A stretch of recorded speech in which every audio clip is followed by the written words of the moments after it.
Hello, hello, welcome to another episode of History in the Dark. I am your host, Darkness the Curse, and before we begin, as always, thank you so much to my generous patrons, my British rail critics, and of course, my underwater train finders, Thomas Ward, Lord Captain Von Thrust III, and Some Dude 267.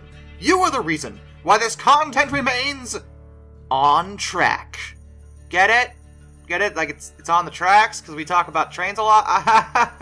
I'm so sorry. Anyway, today we are going to discuss one of the most famous preserved locomotives in America, the Norfolk and Western Class J number 611.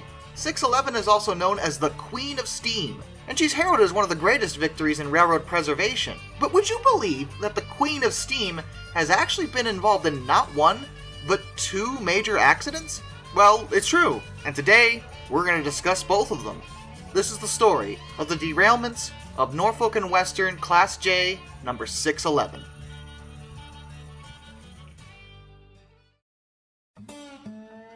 We've discussed both 611 and the Class J's before. They were great steam locomotives, but turned up very close to the end of steam, and were retired by Norfolk and Western by 1959. All of them were scrapped with the sole exception of number 611, who's gone back and forth between static display as well as doing active excursion service. She's actually in excursion service today, and is a popular attraction for rail fans not just in America, but all over the world. But like I said, she's been involved in two different accidents, and the first one happened when she was still in her original service life with Norfolk and Western.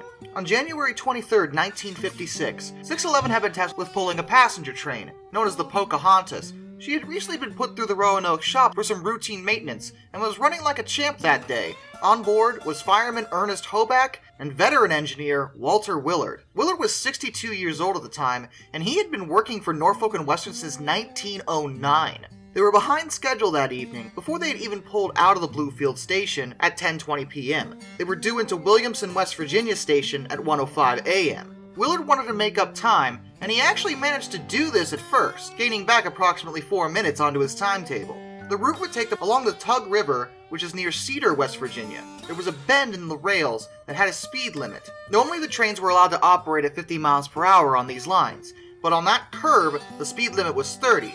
As they passed the last signal before the curb, Fireman Hoback observed Willard apply the brakes as he was supposed to slow the train down to meet the turn's restrictions. And everything seemed fine at first, but part of the way through the curb, suddenly, 611 lurched to the left and began to roll slightly and then go airborne off the tracks and down the embankment beyond.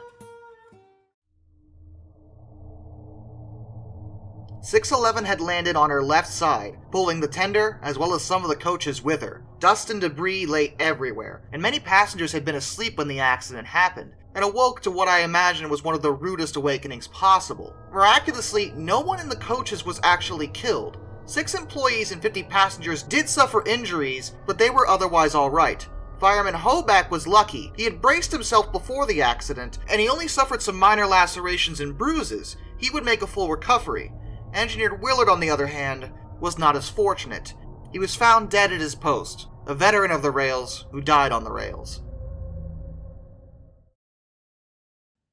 The investigation that followed focused on Willard himself, as it was believed he simply went into the curve way too quickly. But Hoback argued that he had observed Willard apply the brakes properly, and there was no fault with 611 herself. The passengers also said that they didn't feel the train was moving at excessive speed either. The consensus was that the train was traveling at 40 miles per hour tops, and the overturn speed for a Class J on that curve would have been about 53.6 miles per hour. So what the heck happened?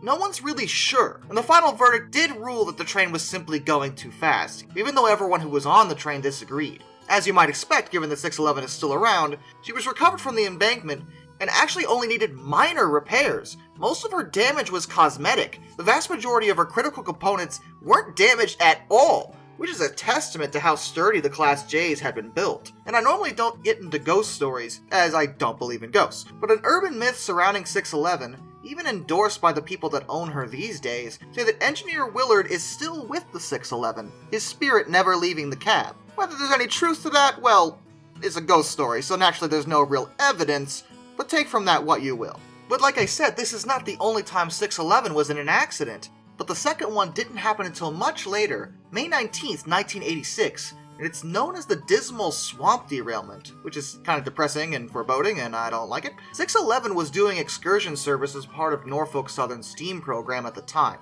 Norfolk and Western, by this point, was under Norfolk Southern Corporation, so they were responsible for the locomotive.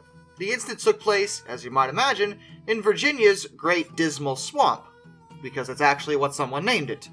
Horrifying, thank you. It's definitely haunted, and I don't even believe in ghosts. 611 was pulling a very large train, carrying over 1,000 railroad employees, with 23 passenger coaches in total. Many of the coaches were very old, even older than 611 herself. But nothing was wrong with 611 that day. She was again operating according to parameters, and at that time, there was no speed restrictions on steam-based excursion services. They could operate on the same speed limit that every other train did on their lines. As 611 traveled along an isolated stretch of track that passed near Suffolk, Virginia, several of the coaches in the middle of the train derailed.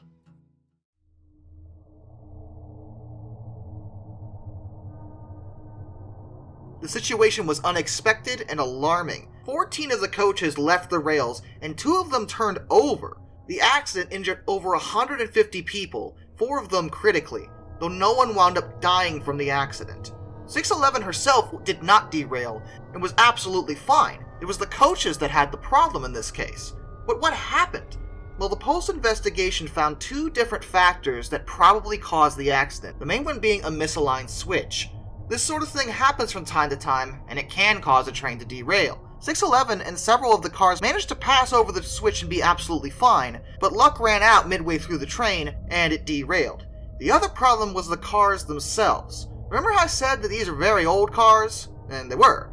These cars were not equipped with what are called tight lock coupling. It's a modern type of train coupler used on North American mainline passenger cars. They're designed with mechanical features that reduce the slack in normal operation, and they also prevent telescoping and derailments. Had the cars been equipped with these modern couplers, they might have still derailed due to the switch, but the chaos that followed with them stacking on top of each other probably wouldn't have been nearly as bad. 611's speed was also called into question, although she was operating within the rules they had put into place. After this incident, they banned cars without tight lock couplers for all excursion service, and a 40-mile-per-hour speed restriction was placed on all the steam locomotives. Which may seem like a weird choice. It's pretty clear that a steam locomotive going at the normal speed you allow the other trains to operate on really doesn't matter in this case that much, but I think the idea was if a derailment does happen again on their touristy excursion services, they don't want it to be nearly as catastrophic.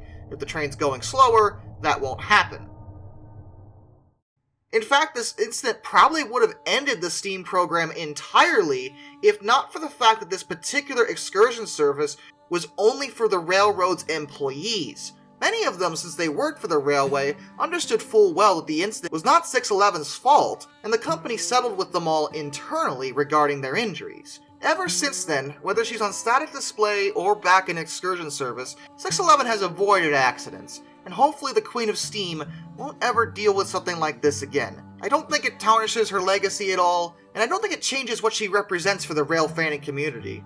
I just thought it was really interesting to know that a train that once jumped the tracks over an embankment and later lost her train in the middle of a swamp could still become known as the Queen of Steam.